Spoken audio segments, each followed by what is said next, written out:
Welcome to Pause for the Truth, where you can sit back, relax, and hear an honest dialogue about health, wealth, legal, and social issues. The hosts are Dr. Rogers Kane, family practice physician, and Jocelyn Turner, health education consultant, with co hosts from the Northeast Florida Medical Society and its foundation. Stay tuned for the truth about matters affecting you and your family. We're here to tell you what's really going on and why.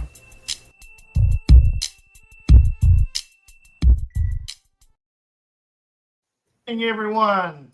I am happy to be here today.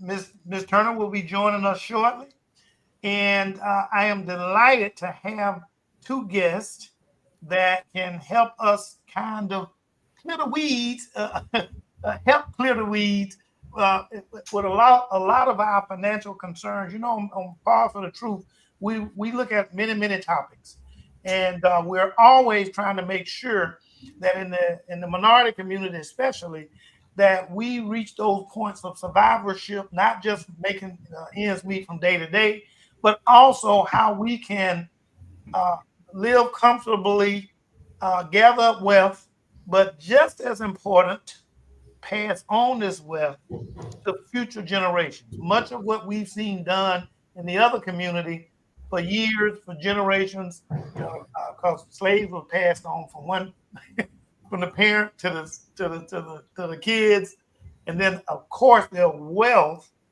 was passed on way down the line, from to great grandkids. 400 years worth of wealth built on the backs of of slaves, but especially slaves of the two that look like the two guests that we have, black women, uh, because they carried this nation forever and a day, still carrying it. They're the most educated group of individuals, and within terms of demographics, white, black, male, female, doesn't make a difference. They're the most educated group. Our concern, though, is trying to make sure that education turns into wealth to be able to pass on to future generations. So, without further ado, I'm going to allow these ladies to introduce themselves and tell us who they are. Um, Usually, I'll just say, well, women first, but since I got two women, I guess seniority first. So, I will go with Miss Carrie Davis. Um, Great. go ahead, Good Miss Davis. afternoon, and thank you, Tyrone and Dr. Kane, for having us. My name is Carrie Davis, and I'm the president and CEO of Wealth Watchers, and we are a HUD certified housing counseling and community development organization. And I'm sure we'll get more into what Wealth Watchers is. So I'll pass it on to my colleague. Hi, I'm Carla Carter. I am Vice President of Homeownership Promotion for Wealth Watchers, and I'm excited to be here. Thank you for having us, Dr. Kane. Well, we're excited to have you, ladies. Tyrone will tell you, I say you guys are quite a bit. That's, that's I'm fine. okay with that. Yeah, I'm not trying to I be have so. all brothers. There we go. We're all family. Let's put it that That's way. right. All right. So, you know, obviously the warm up question winds up being, can you share a bit about your background, each one of you, and then what also inspired you to get into the whole concept of wealth building? Okay. Again, I'll starting go. with the ranking. I'm sorry, I'm just kidding. Starting with Miss So, Davis. I have been in this space, in the nonprofit space, for the last, gosh, almost 30 years. And Dr. King, you could appreciate this. Before my time in the nonprofit space, I was in public health. Ah, So I like to say still I have the nonprofit. best of both worlds of having that public health background as well as a background in housing and being able to merge those two together. So oftentimes quickly when people ask, how did I get into this space? I tell them I prayed and asked God to show me my purpose. And this is the way that he directed me. And him and I have an understanding and an agreement that as long as I have this life assignment, my work will continue in this space. Well, again, we appreciate you, your current position, but as well as the time you spent in public health. That was an era, anytime before the little guy out of Tallahassee, anytime before his administration, Mr. Sanctimonious, anytime before his administration, public health was, it was it's still noble, but you guys really put your, how do they say when they baking cakes and stuff or cooking, put your foot in it. You guys did an excellent job at trying to bring public awareness to issues that were affecting all communities, but Yes. in particular, because I've also spent a couple of years over at the public health department, as we used to call it. Spent a couple of years over there. I know what it means to really work hard and have your heart into what you do, whether it's appreciated or not appreciated. When it comes down to pay, it means it wasn't appreciated.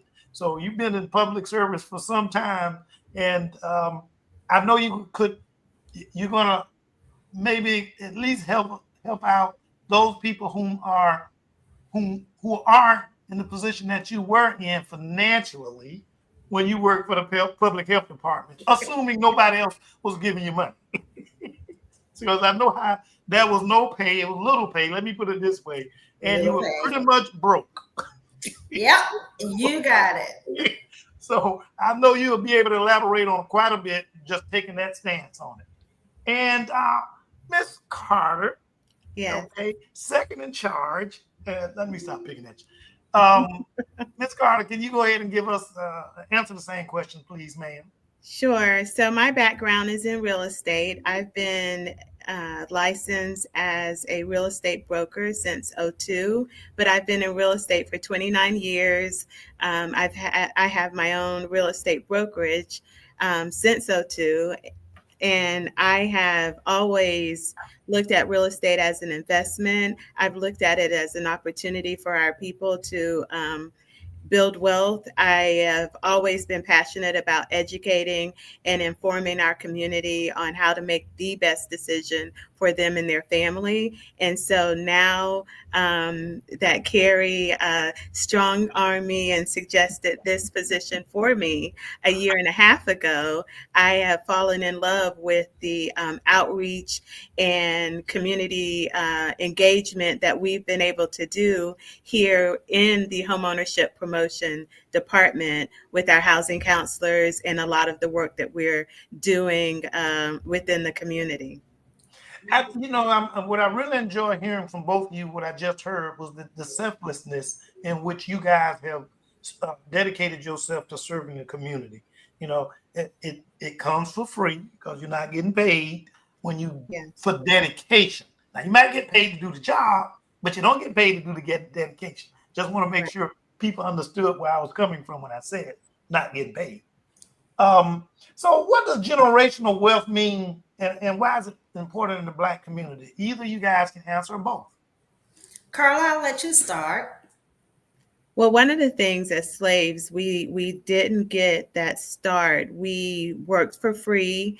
Our parents, our ancestors worked and built America for free. So when we have an opportunity, there was such an importance for education in our community because we knew that education would be our step up. So now that, and it is still critical and important because without it, we are watching people, make mistakes and get into situations that end up hurting them. So generational wealth is important because we didn't have a silver spoon. So we want to feel good about the hard work that we do and reward ourselves as well as our family for the sacrifices that our ancestors made and made for free. So at the point that we can, build and have something and leave a legacy more than just the love and great food, we want our folks and our family to have a step up and a leg up other than just the love that we give them. Well, obviously, you can appreciate this being in real estate. We did not get our 40 acres, nor did we get our mule. No, we didn't. No, we didn't. So, Ms. Davis, give me a second. I want to let everybody become aware that Ms. Jocelyn Turner has now joined us. Hi. She is usually Hi, good evening, everyone. Hey. He's usually more the voice of the program. I'm just the guy that's behind. No, I'm sorry. That's the other guy behind the scenes. I'm in front of the scenes, but most of the time voiceless, love opinion, but that's about it. So, Ms. That Turner, sounds like I do the most talking. Did you all get that from that statement? Well, it's wonderful to have you. But I want to follow up with something. wait a minute, hold on. Let Ms. Davis answer the question. I put that question out just before you got on. Ms. Okay, Turner. gotcha. That's All right. her answer. So for me, generation wealth is about the transfer of wealth from an older generation to the next generation. It's not just one generation. You really want to build wealth to be able to transfer it to multiple generation. And while at Wealth Watchers, we know that for most individuals, that asset that becomes the wealth that's transferred is their home. But what we really are now starting to educate the community about in terms of generational wealth is, in addition to that home, having the proper estate plan in place, making sure that you have life insurance in place. There are a lot of vehicles that you can utilize in order to transfer wealth. Good credit. So when we teach our financial literacy class, we talk about strategies for building and maintaining good credit. And lastly, speaking of credit, one of the things that we talk about in our class for parents is ensuring that as you're checking your own credit report, that you're checking your children's credit report, because what we don't want to happen is for them to start out the gate with bad credit because they've been the victim of identity theft. So when we think about credit scores, physical assets, estate planning tools, all of those are resources and ways to transfer wealth, which creates then the generational wealth. Excellent. Ms. Turner, go ahead. I'm sorry. Yeah, I want to, as you both were talking, I was just thinking, what do you think are some of the biggest misconceptions about wealth in our community? That we don't have wealth. So oftentimes, in our community, for instance, we don't think about wills. We don't think about ensuring that we have tools in place that makes it easy for us to transfer wealth, because we think, oh, we don't have anything to leave. Yes, you do. You have an asset. You have a home. So often that, to me, is one of the biggest misconceptions in our community, is that we don't have anything to leave to the next generation. We look at our home as a physical place that houses us for right now, but we don't realize that that same home can be a wealth generator. One of the things that you guys just said a few minutes ago when you said that I think about quite a bit and I've seen happen, is that when you leave your kids some wealth, maybe even if it's a will, you leave it to them, but they may turn right around and sell that asset to somebody who's coming along. They may be living in New York somewhere, don't plan on coming back to Springfield for a home that is being whatever was not kept up well because grandma or granddad or whomever, grandparents or parents that were not able to go in and do the repairs and stuff that's necessary, and then they just either let it go and it becomes one of the resale at the tax audit, tax property place, or they wind up selling it for next to nothing in consideration as to what its real worth is, simply because they're not here, they don't understand.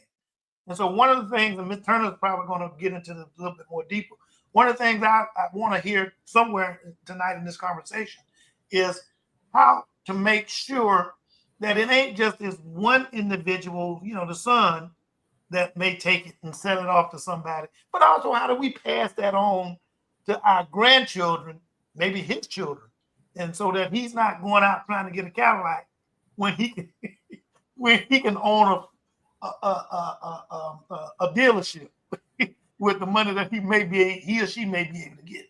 You're right, Dr. Kane, because I've heard people say that they were left a home by their grandparent or mother or whatever, but I don't want to live in that neighborhood. Rent the property. You don't have to sell it. That's it. If you rent it, then you keep it in the family. That's earned income. Particularly, look at Miss Carter. I see you getting all, particularly if the property is paid for, right, Yeah. Miss Carter? Yes, I agree. And I think one of the things that's happening is we're having classes, more discussions, as we conduct classes to talk about estate planning and heirs property, that information is going out more. And I think our community is having more aha moments because of that information that's going out and going forth.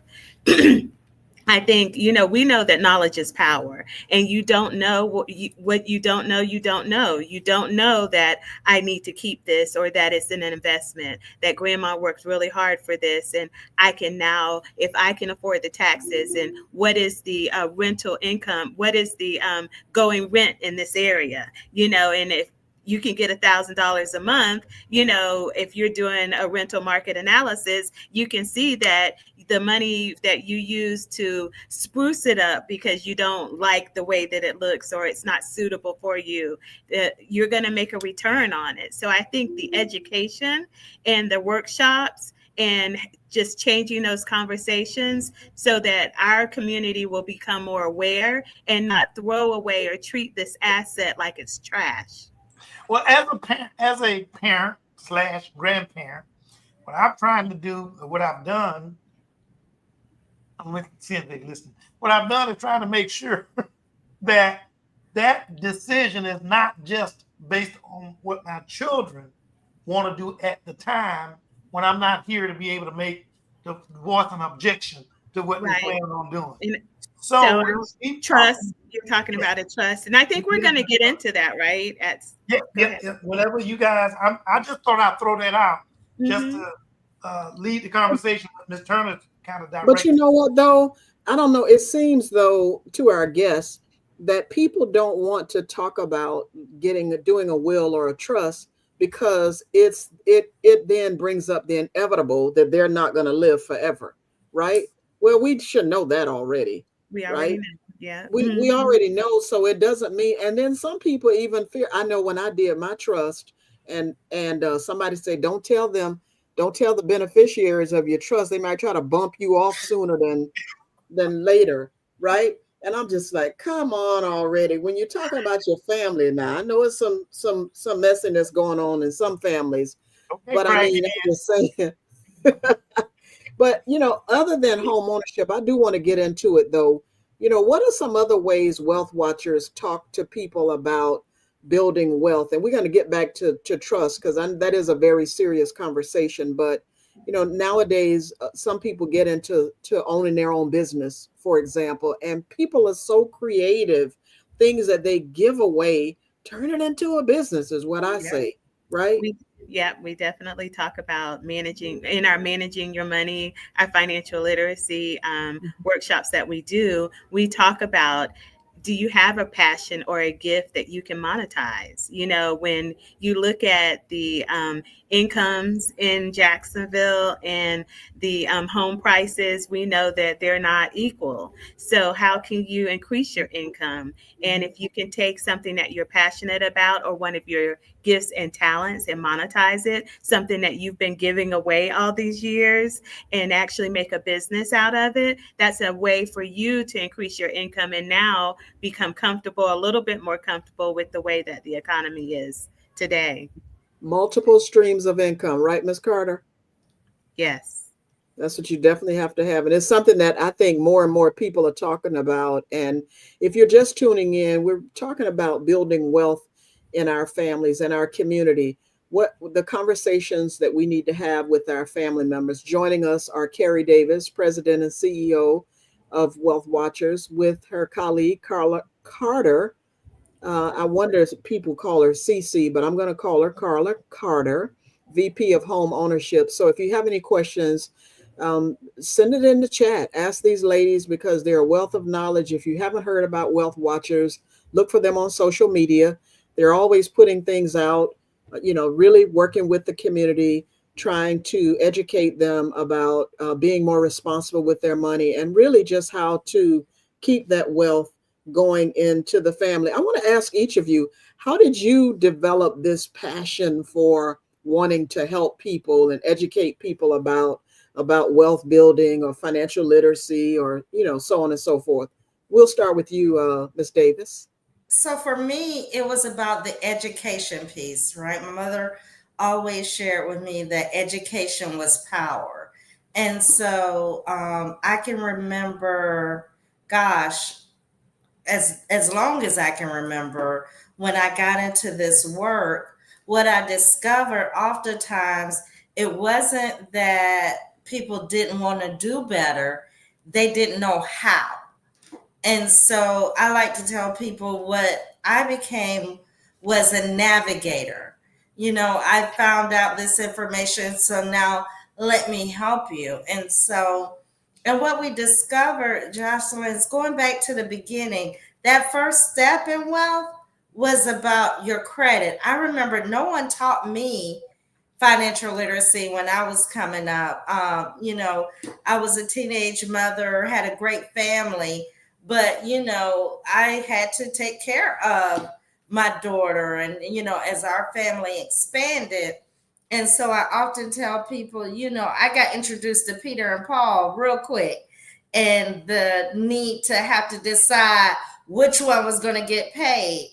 But once I discovered that, hey, if you don't have a good credit score, it's going to limit your purchasing power, and it's going to make everything that you do purchase more expensive, because the lower the credit score, the higher the interest rate. So just working on my own personal finances and getting to the point where I cleared out all the debt, made sure I made all my payments 30 days and more, I realized that is truly the foundation for building wealth. Because in order to build wealth, you have to be able to access capital. You can't access capital, whether it's for homeownership or for businesses, unless you have good, solid credit. But when somebody told me that, and I'll get to you, Ms. Carter, when someone told me that, though, Carrie, about your credit score, that still didn't click with me until I went to purchase a car on my own. Mm-hmm. And I don't know if it was my car or my house that I purchased on my own. Then I finally understood that, oh no, you hear that the interest rate is one thing that they advertise, Yes. but when you show up at the table and they look at your credit score, then it goes up. The interest goes up because I'm a risk, right? Yep. And that's the thing, that you really have to break things down in a manner for people to understand that is how it hits folks' pockets. Dr. Kane, you want to say something? I was gonna say that absolutely makes no sense to me, because I'm a risk at paying $590 a month with a I said the interest same rate thing. of 5% or something. but you want to charge me more, like a 13% or 25% interest rate, which makes me a bigger risk. Now, I know that there is, when you just kind of flip the coin, what it means is that they can come back and steal whatever it is, that you already invested in whatever that is you're buying. There you go. Car, whatever it is.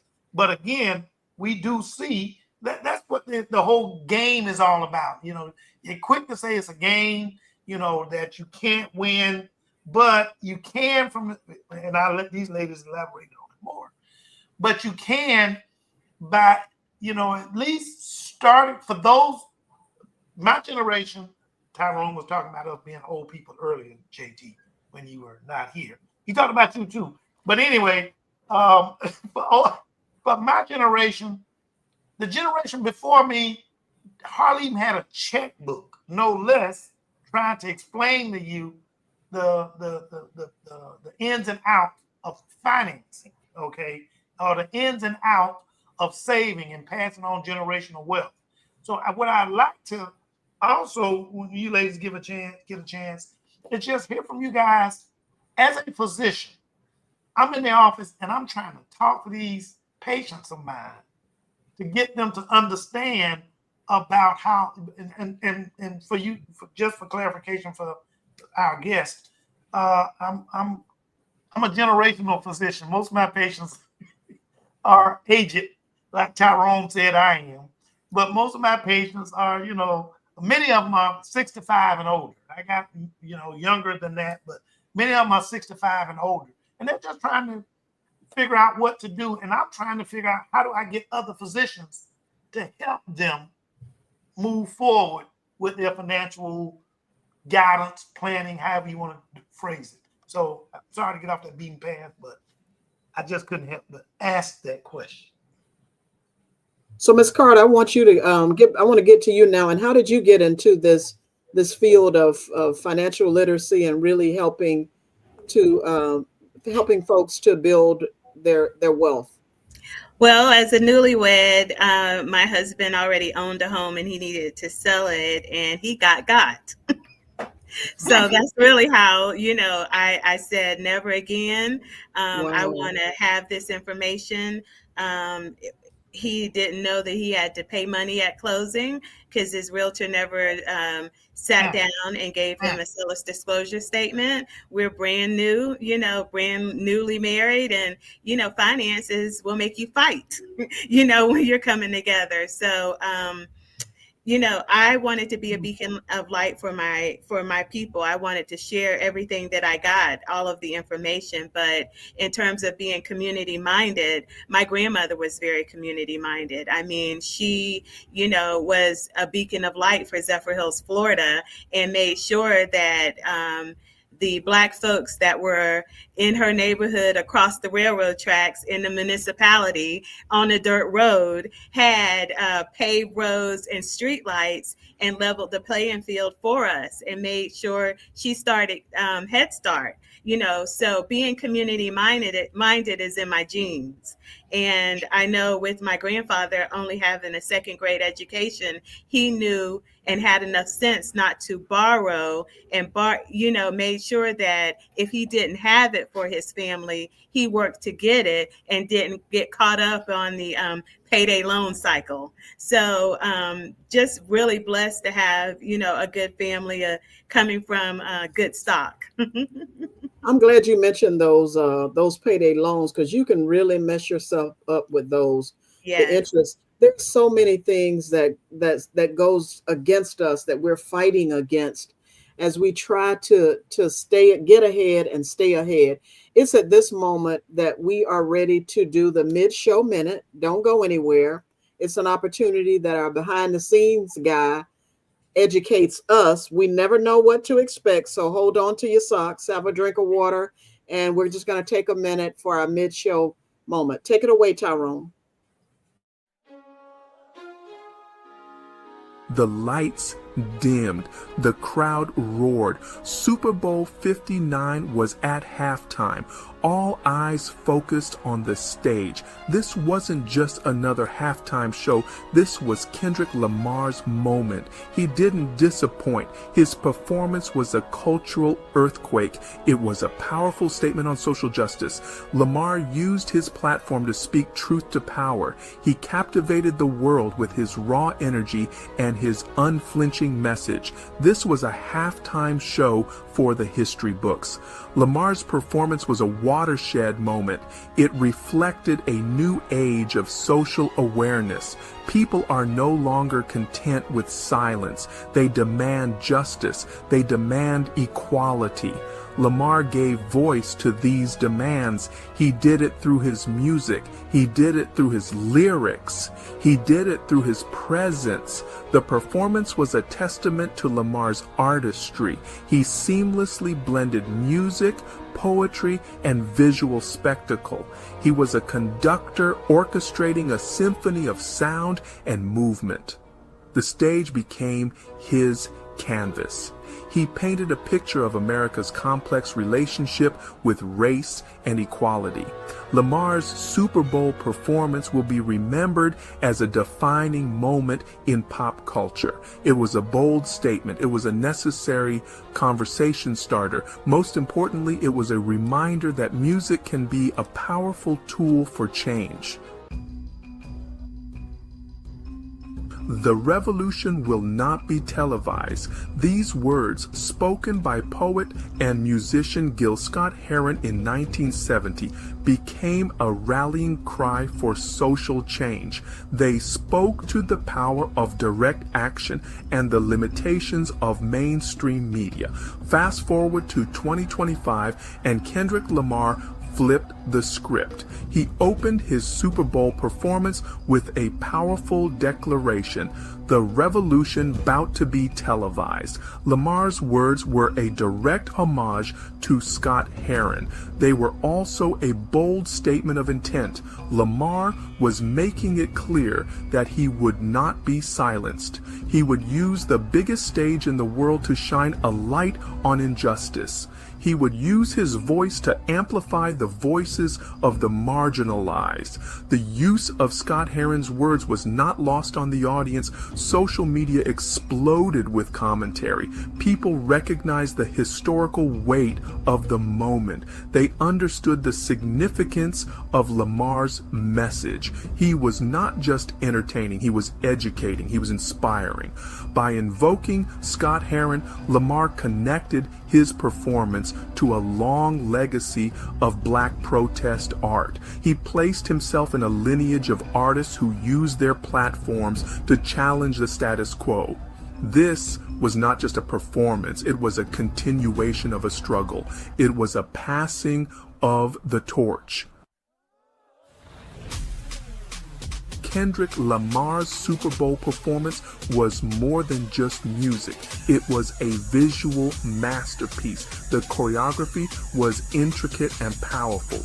It told a story without words. The dancers moved with precision and grace. They embodied the struggles and triumphs of Black America. One of the most striking images was the use of Uncle Sam imagery.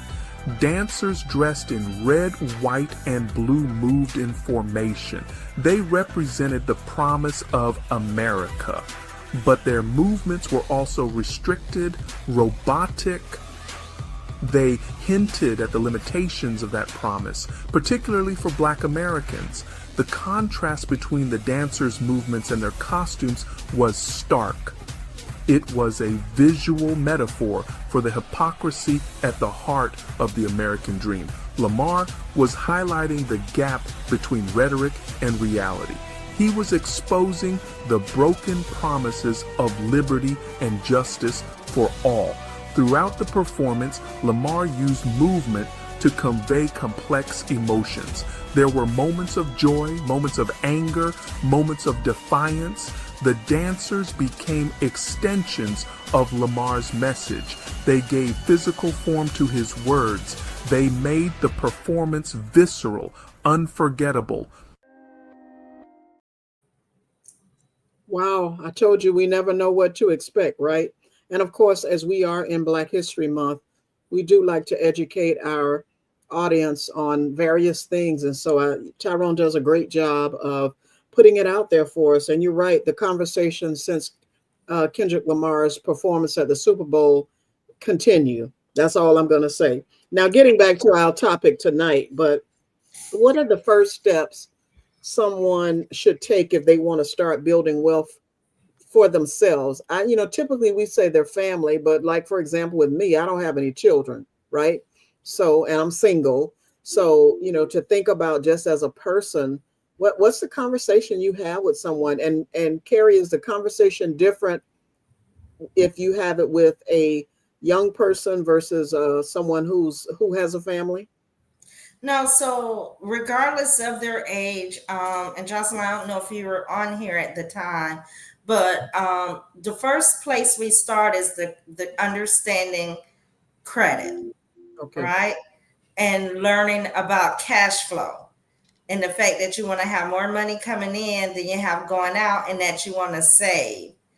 But also, as I was sharing earlier, when we do our financial literacy class with the parents and we start talking about pulling their credit report, we always ask, if you have kids, have you pulled your child's credit report? Or if you're a caregiver of a disabled person or elderly person, are you pulling their credit reports, on a routine basis? Because as kids, they're in the school system. We want to think that every paraprofessional or professional is for them. But, you think about it, schools have all of our children's personal identification information. And if we're not monitoring their credit reports, then someone could actually be using their identity to obtain credit, and all of a sudden by the time this child gets college or right out of college and they're ready to start becoming a consumer, they are straddled with all of this debt due to identity theft. So when we talk about the foundation, it's the understanding the foundation of cash flow, savings, and building a good credit profile. Yeah, and I think thank you, and that's so true. And I don't know why we talk about spending money, but we sure don't talk about saving it, do we? I mean, we like to share where there's a good sale, where you can buy a good handbag or whatever the case may be. But by golly, we don't have the conversation about building that wealth in our family. And again, we started talking a few minutes ago about doing a will or a trust. And we had an attorney on in the past, it's been over a year now, talking about that. But it is so important for people to do that, because one attorney that I talked to, he said, if you go to probate court, you can just sit there and it's like you're watching a movie or TV, just to see how families are bickering with one another about money that grandma or granddaddy or mama or daddy left. And unfortunately, they didn't allocate, or designate anyone as the beneficiary of their assets. So let's talk to us about how you get people to understand the importance of doing a will or a trust. Well, and like you said, Jocelyn, first part about it is probate. We talk about the physical, the altercations, but we don't talk about the money that goes into probate. And this conversation is very timely because this Saturday, in partnership with LISC, we have an event called Wills on Wheels, where we're actually going into the community to talk about estate planning, to talk about, property tax exemptions, because we don't talk about how many times or how often families lose their homes because they're not paying the taxes on it. When we talk about estate planning, right? And again, for us, through our education, we start with life insurance. And one of the things I love to tell people is that money is not an insurance policy. No, it's not. It isn't. Jocelyn, a lot of people don't want to talk about life insurance because they're like, oh Lord, as if they talk about it, they're going to die. Well, you know, my mother used to always say two things for certain. You're going to have a birth date and you're going to have a death date.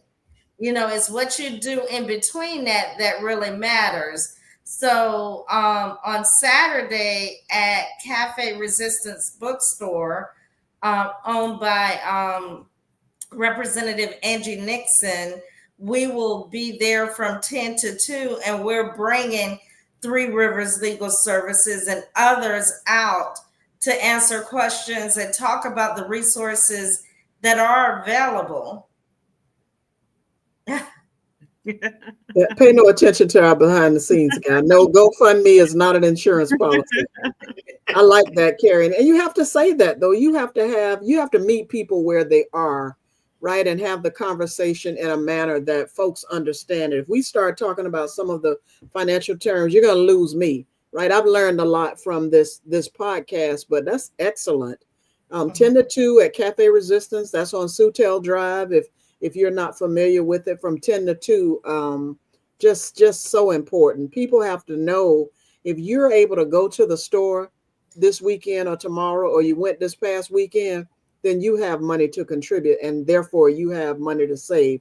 Again, if you're just tuning in, we're talking about building wealth in our families, in our community. How do you establish or keep that legacy going and building generational wealth? Dr. Kane, were you going to say something?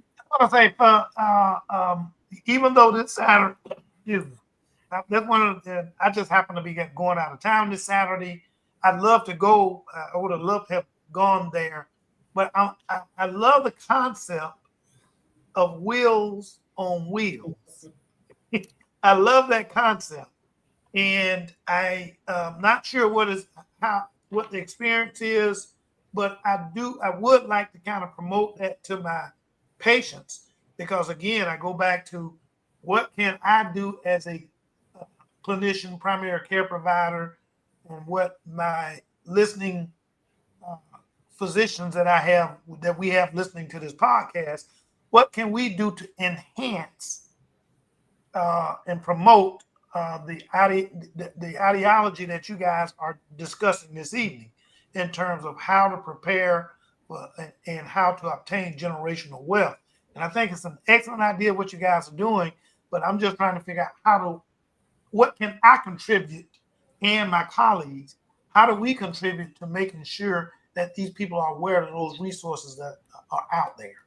So you can become, Dr. Kane, an advocate by having information in your office. When we talk about the Heiress Property Initiative that we're doing in partnership with Liz Jacksonville, that estate planning package also includes an advance directive. And so we're educating individuals on ensuring that they put that in place so that they can have a voice as it relates to what happens if they become incapacitated in the hospital, but they don't pass away. When we talk about the life insurance piece, and I keep focusing on that, and you know, Carla and her team does a really good job of ensuring that that is part of the education piece.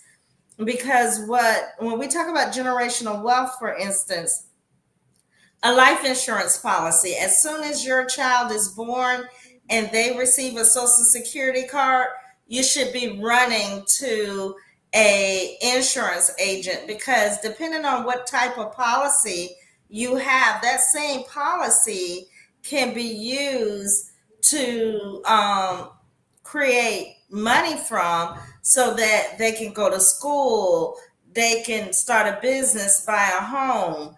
So again, there's so much information, but going back, something, Dr. Kane, as simple as making sure you have inserts in your office that talks about the Heiress Property Initiative, and making sure that when you are advising your patients that you share with them, hey, Carla, you want to add to that?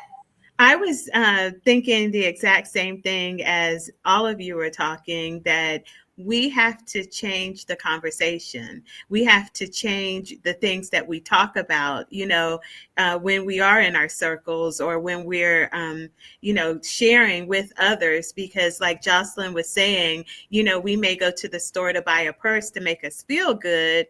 But when we see that there are classes for estate planning and there's opportunities for learning and growing, that's where we, increase our education, increase our knowledge, and take advantage of these free resources that are there. So I agree 100% with what Carrie is saying. We have the marketing, we have things, we are partnering all throughout our community. So Dr. Kane, you and your colleagues, just putting this information into your offices to get people to begin asking you questions and just sharing it so that they can take advantage of these resources. That's really where it kind of starts, in my opinion.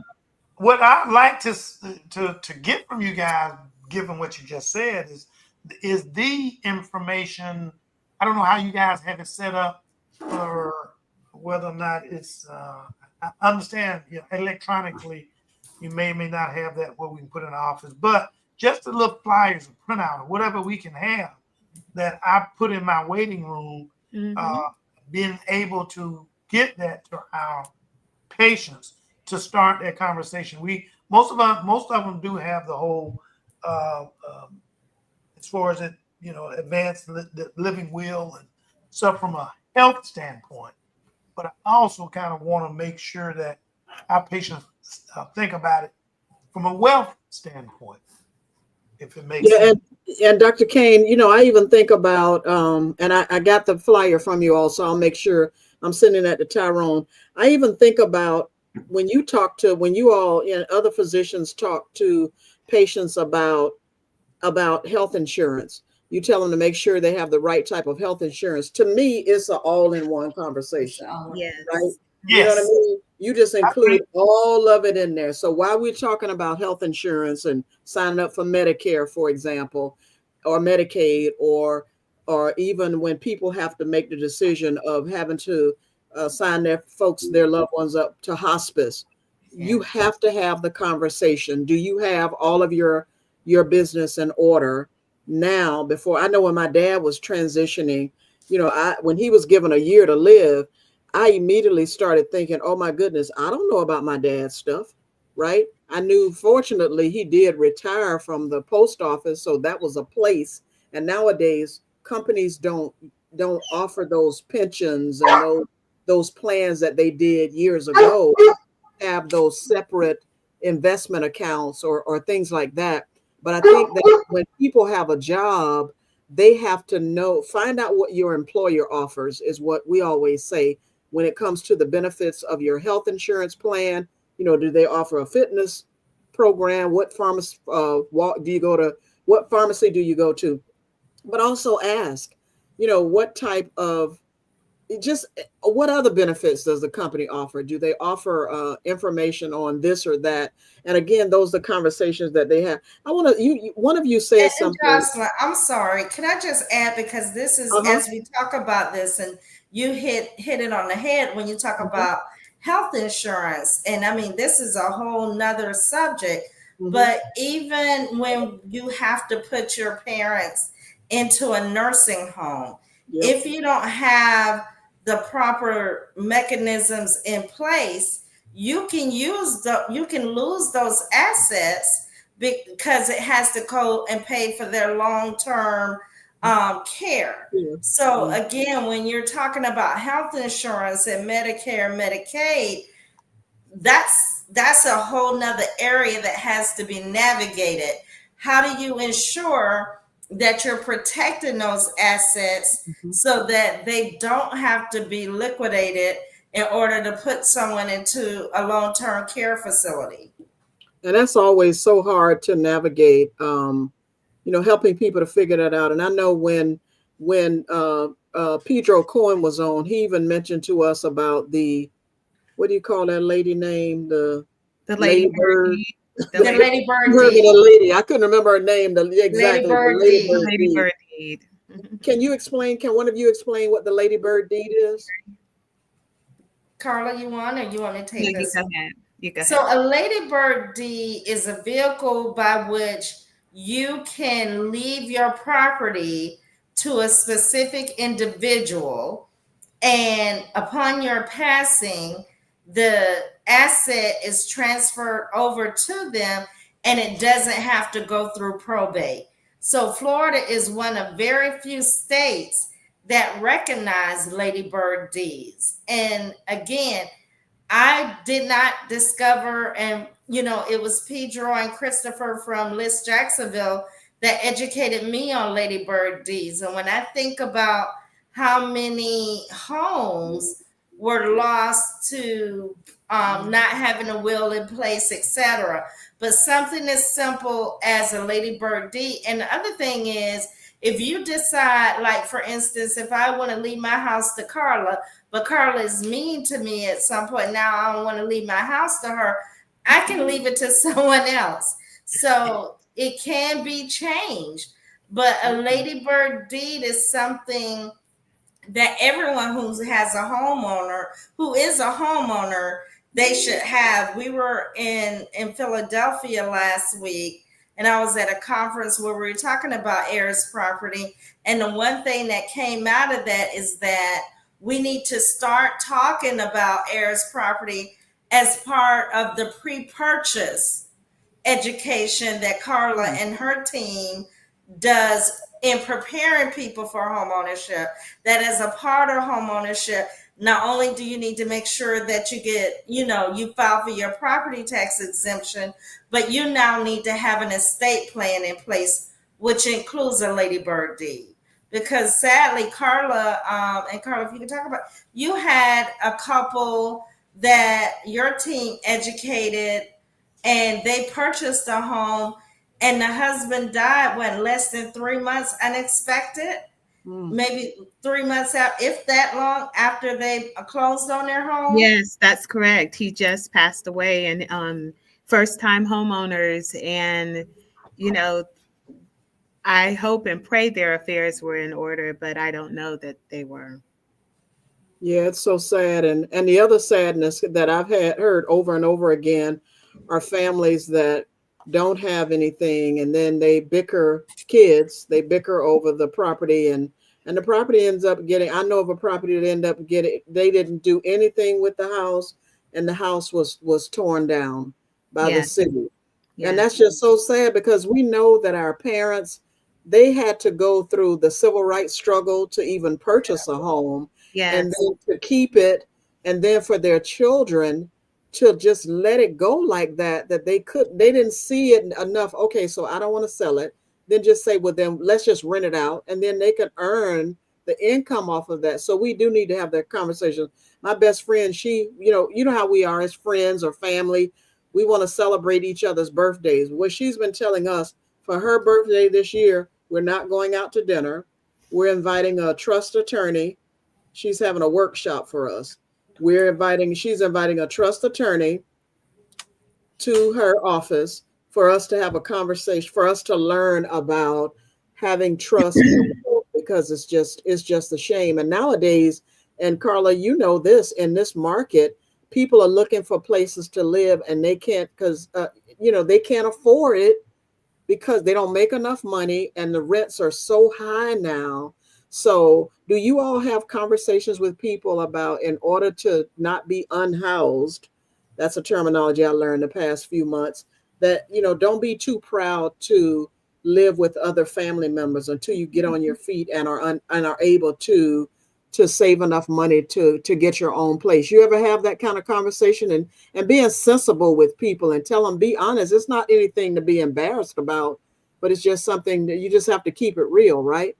yes. And as Carrie mentioned, we really focused on the 4 C's of credit, collateral, capacity, credit, and character. And as we work on that, sometimes when we're educating, we let our customers know that you may have to make sacrifices. Yeah. We may have budgeting and having the capacity to absorb a mortgage or whatever your financial goal is so important to us. And we really do a deep dive with budgeting. And so with sacrificing, it may mean that you have to eliminate your housing for a minute, meaning you may have to stay with someone to get yourself in a better financial position to get and meet your goals. So we absolutely have those conversations. I wanted to go back to estate planning and talk about, with the Ladybird deed, we know that if you have multiple children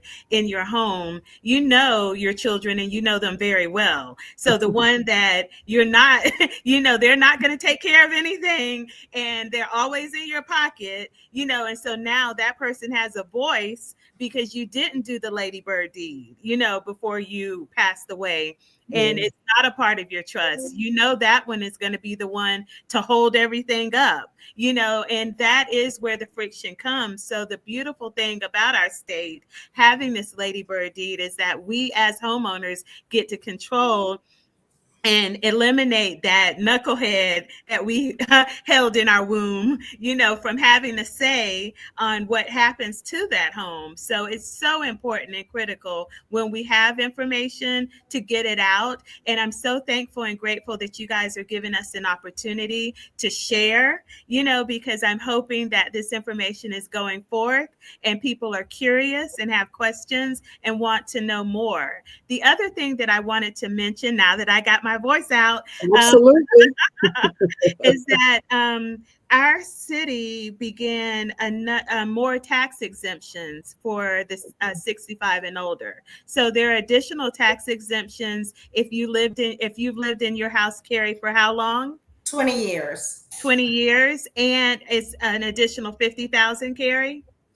No, it's the way they do it is they look at what's left after all your other exemptions, and then it's a portion of that. So typically after that exemption, you really don't have the property taxes. Now you have the other fees that are, attributed to your property, but the property tax itself typically will go down to zero at that point. How do you find out more about that, Carla? That is on COJ.net, the property appraisers department. There are 2 additional tax exemptions. So if you're 65 and older and you make less than, is it 33,000, Carrie, a year? I'm not sure. And then the other one is if you're 65 and older and you've lived in your house for 20 years. So those additional tax exemptions were created for our seniors to zero out on their property taxes. So those are things that the public, won't be aware of because, it's not being well publicized, but it was put in place to help. That is also one thing, we didn't talk about, and there's so much, this is a complex topic. I know some people have had to use the reverse mortgage as a way to get some money to do some stuff with.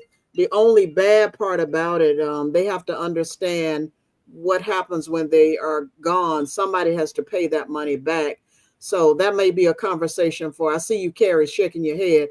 That might be a conversation for future reference because we are 2 minutes before the show ends. Of course, Dr. Kane and I can talk on and on and on, but we like to respect your time. But before we end, did you want to say something real quick about either of you about reverse mortgage? The only thing I would say real quick about reverse mortgage is that the families and the homeowners need to do their homework because, they have to understand, Jocelyn, as you said, once the homeowner passes away or that home is no longer their primary residence, then those funds have to be paid back and that home is no longer the family home. Right. That note may be called due at that time. So yes. Yeah, people, you all have been wonderful. This has been a Again, this is a complex topic. When you sign off, you're always going to say, "Oh man, I should have talked about whatever. I should have talked about this. I should have talked about that," because it is a complex topic. But at the end of the show, we do like to give our guests an opportunity to share your final thoughts. This is your time to say what you hadn't said, but you always can come back. By the way, we don't have to just end this tonight, but what are your final thoughts as we talk about building that generational wealth and maintaining good credit and all that other good stuff? Carrie, I'll start with you.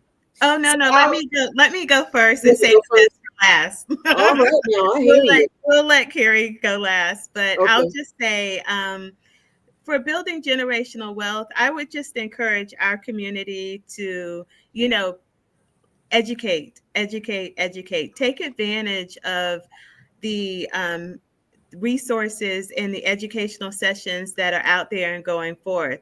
I know here at Wealth Watchers, we advertise quite a bit on the radio. We do so much. I mean, we are really sounding the bell. We partner with LISC. We partner with so many people within our community to get the information out.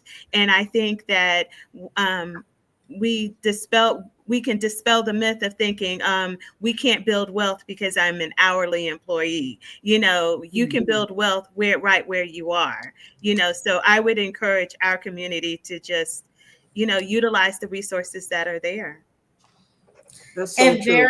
Very quickly, if anyone would like more information about Wealth Watchers, they can go to our website, which is wealthwatchersfl.org. They can go to any of the social media platforms. We're on Facebook, Instagram, LinkedIn, Threads. And again, this Saturday from 10 to 2 at Cafe Resistance Bookstore, we will be there talking about heirs property tax exemptions. So please join us. And thank you so much, Dr. Kane and Jocelyn, for having us. This was great. Thank you for the opportunity. We really appreciate it. Oh, absolutely. Before we end, Dr. Kane, what are your final thoughts? I want to thank both of these. I'm sorry. I want to thank both of these ladies for joining us this evening and enlightening us as to what it takes to help do some wealth building. I think this is a topic that we can go back and revisit time and time again, but definitely another show. We need to have them on. I'd like to say this real quick as a reminder, our employees were our forefathers and they built wealth. Many of them. They did. Yes, they did. Cannot use that as an excuse.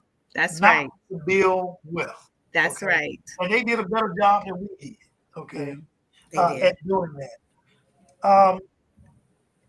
If there's anything that I really would like to make sure that our audience appreciates is the service that you guys are providing to the community, and that they really need to try to take advantage of it.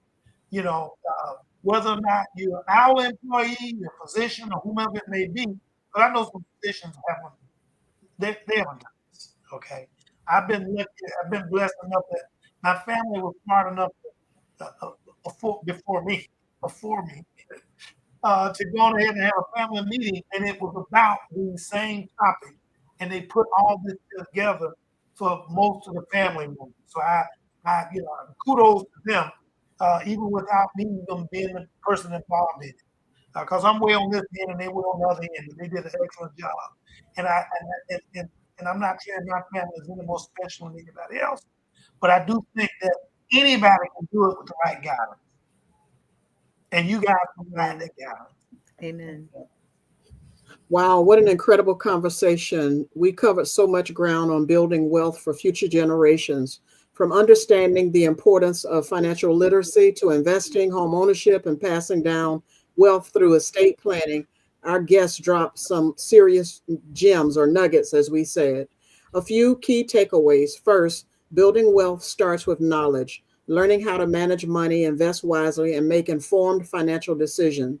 Second, home ownership matters, or ownership matters, I should say, whether it's real estate, stocks, or a business. Having assets that appreciate over time is key to generational wealth. And finally, legacy is intentional. Planning for the future through wills, trust, and financial education ensures that wealth isn't just created, but sustained for generations to come. Now it's time to take action. Start small, set financial goals, educate yourselves, and have those important money conversations with your family. If you found value in today's episode, be sure to share it with someone who needs to hear it. To Carrie Davis and Carla Carter, thank you so much for being here and sharing your wisdom. And we already put a number, and as they said, go to their website, wealthwatchersfl.org. And to our audience, thank you for tuning in. Don't forget to subscribe, leave a review, and follow us on social media platforms. Until next time, keep building, keep learning, and keep securing the bag for the next generation. Thank you and good evening. Thank you, guys. Thank you. Bye. And there we have it, another episode of the Pause for the Truth podcast in the proverbial books. Our heartfelt thanks go out to every one of you who took the time to tune in. Mark your calendars, we're here every Tuesday at 6:30 Eastern Standard Time. Feel free to join our community on Facebook, Twitter, and LinkedIn. But the golden ticket? Subscribing to our YouTube channel. That's your passport to all our latest episodes and exclusive content. A special mention to the wizard behind the curtain, Tyrone Jackson from Call Tyrone IT Services. His technical prowess and unwavering dedication are the backbone of this podcast. Next week, we'll be back with more. Until then, tell your friends, tell your family about our show. Your support is invaluable. And remember, keep that curiosity alive. Keep seeking the truth.